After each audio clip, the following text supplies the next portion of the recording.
Once a giant, always a giant. For me, it's only a giant. So check it out. The D6 Squad has merch now. We got hoodies, tees, mugs, whatever you need. Check it out. Link in the description. What's going on YouTube? Diggy546. There's a lot of free agent receivers out there that the Giants can target. Most people are looking at Kenny Golladay, Allen Robinson. But I wanted to start with Kenny Golladay. There's a lot of names, but Kenny Golladay is a big physical wide receiver that plays like a big physical wide receiver. And y'all will see what I mean when I start this play in a couple of seconds. But he's listed as 6'4", 213. He's got to be 220. And he plays like he's 6'7". Every route that he runs and every time he attacks the ball, that's what he's doing. He's attacking the ball. It's like it's a jump ball and a 50-50 ball every single time he goes for it. And you'll see what I mean. Even on the slant route, this dude runs the most exciting, like he catches the most exciting slant routes that you'll ever see. So let's watch him. And he's not the crispest route runner. He's not the flashiest receiver. But he's just going to come off the line, kind of establish his contact right there, gets his hand on that DB, and just takes it inside. And he doesn't have a ton of separation, but it's traffic there. Multiple people around him. It doesn't matter. The ball just goes to him and it sticks. Now let's watch this from a second angle so you all can see how much traffic this is and how much trust Matthew Stafford has in Kenny Golladay. He's throwing this with 3 people in the area, and he just knows that he's going to attack the ball, and he just snatches it up. Now, you can argue that maybe he doesn't need to jump for this, but I'd rather my receiver jump into the ball, jump for the football and catch it, rather than just put his hands out and barely touch it and tip it up in the air. I'd rather him just catch the ball, and that's what he does. First down. Now, I say he's not the crispest route runner, but don't get that confused for he can't run routes, because he can. And he runs routes very well for somebody that's 6'4". And like I said, I'm assuming that weight at 213 is wrong because he looks a lot bigger. When you look at him, you really can't tell the difference between him and TJ Hawkinson on the film. These two dudes look the same height. They look the same height. They look the same size. And Hawkinson is a tight end. So let's watch. He's going to run a curl route right here. He gets out of his break really fast. He's able to really drop his hips and really get out of the break, give the quarterback a target. And this is what happens when you have receivers who are actual threats to run more than 2 routes, and you have a receiver that's an actual threat to make a big play at any time. You're going to have corners playing 10 yards, 15 yards off of them because they're scared. And that opens up these curl routes.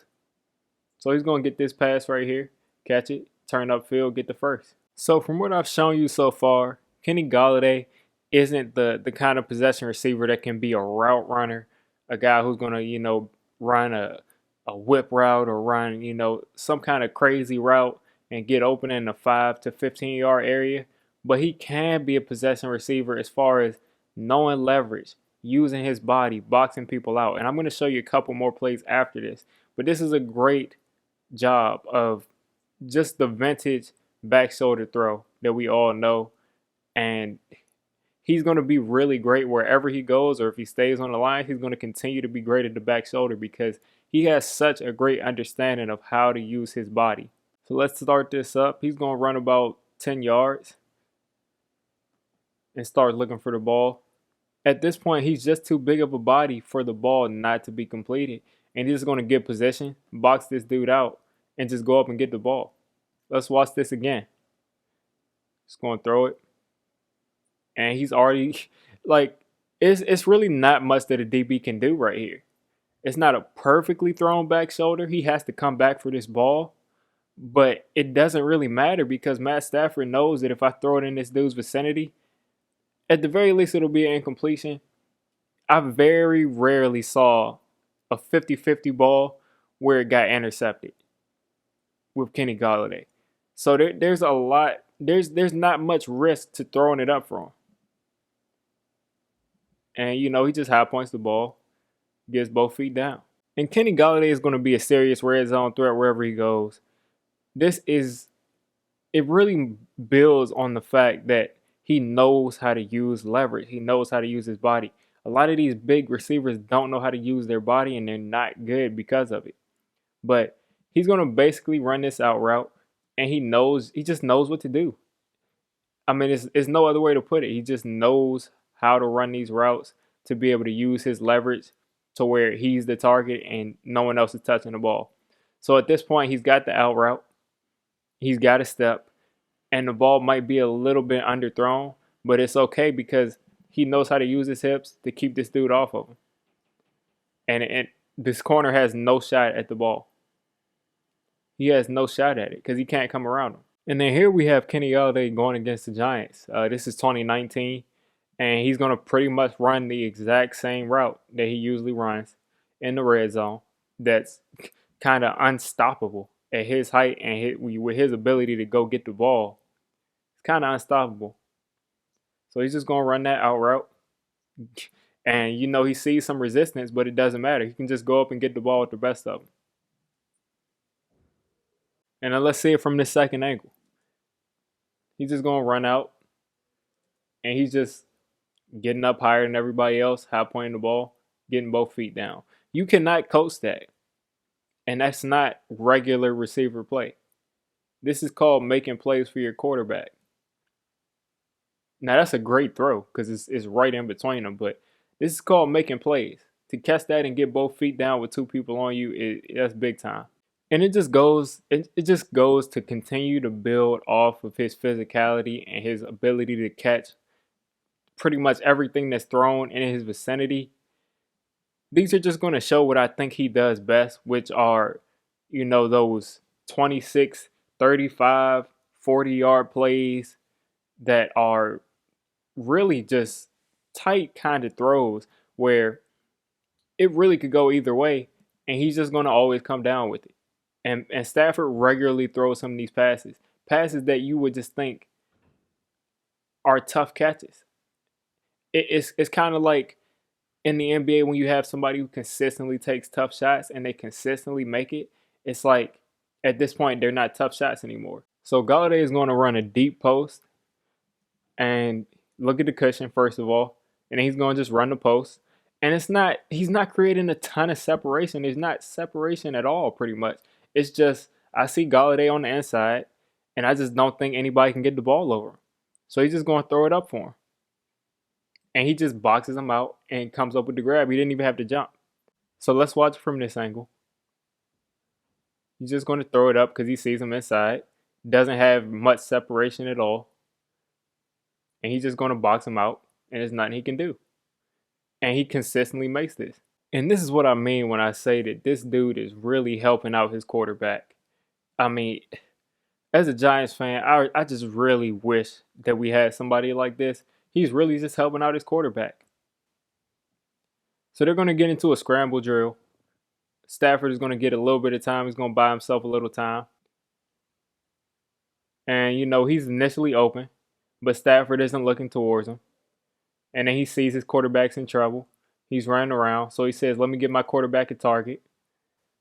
And now at this point, he's open if he gets hit in stride, which is kind of tough to do with the position that Matthew Stafford is in. If he gets hit in stride, that's a touchdown. But he's just going to throw it to him.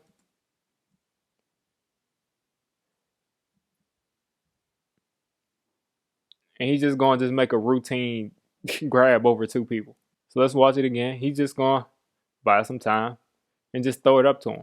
Just throw it up. It's like a freak show. I don't understand how this dude doesn't get more coverage. Maybe because he's usually injured. But the amount of contested, amazing, spectacular catches that he makes are ridiculous. He consistently does this. And then this right here is an offside. So Stafford is just going to throw it up as a jump ball. It doesn't matter, who's going to come down with it. And, who would you rather throw it to in this jump ball scenario? You're probably going to throw it to the 6'4" dude that comes down with everything. So It's offside. He immediately looks towards Golladay, throws it up, and it's a little underthrown, but it doesn't matter. He just goes up and snatches it over his guy, over the DBs. He just goes up and snatches it. This is of someone who's playing the game on a different level than everybody else. And listen, if the Giants get this dude and Jamar Chase, they're going to have two freaks who just, the ball is always theirs in the air. And like I said, it's a freak show. It's just a freak show. Look at him. He's just over everybody else. He's on a completely different level than anybody else on the field. And when I say level, I don't mean talent level. I don't mean skill level. I just mean he's literally on a different physical level over top of everybody else on the field on a regular basis. And these balls are thrown up and they're thrown, out of his catch radius, or what you would think what his catch radius would be. And he consistently comes down with them. And DBs just don't know what to do. There's nothing you can do about this. How is 35 going to get up there with him? It's just nothing you can do. I mean, you can try to body him, but it's nothing you can do. So this play is nothing really special from like a skill set point of view, but it just shows you that he does have that long speed. I didn't put anything too deep in this game. I didn't really put too many things that really showed off his speed, but he's going to play against our old friend, Giants fans, our old friend Prince, and he's just going to give him a sluggo. It looks like some kind of disguise zone. I just don't think Prince was supposed to be playing him deep, but he's just going to hit him with a sluggo. Regardless, it looks like a busted coverage, but regardless, he's just going to do it. And separation. And like I said, you usually don't get that much separation in the NFL without a busted coverage, but it just shows that he can just catch and accelerate. And I'll wrap this film session up with this last play, and it's getting redundant at this point. So he is what he is. But let's watch this post route that he's just going to score with, and it's just throw it up. That's Matthew Stafford has enough experience with Calvin Johnson to know just throw it up, and that's what he does. He's gonna run this post. Galladay's in the slot right here. He's gonna run a post, and he's just gonna throw it up to where nobody has any business catching it. He's like, I'm gonna throw this so far up to where either my guy is gonna get a fingertip on it, and it's just going to go in the back of the end zone, or he's not going to be able to jump high enough to get it, or he's just going to snatch it out of the air and he'll score with it.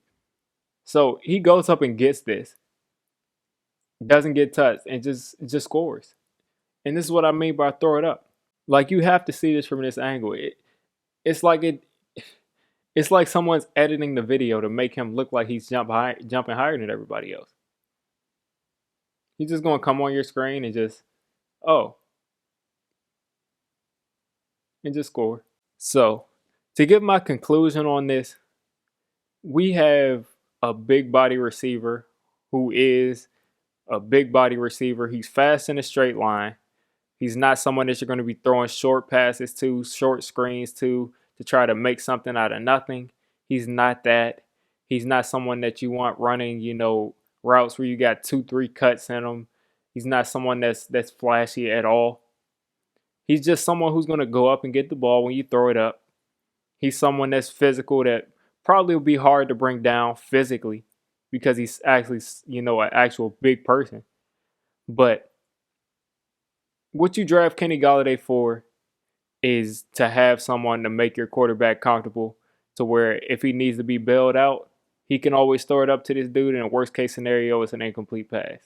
So, like I said, if the Giants specifically, if they take Jamar Chase, or if they take even Devontae Smith, or if they take someone like Kyle Pitts and they take Kenny Golladay, you're going to have two elite jump ball targets. Two elite jump ball targets.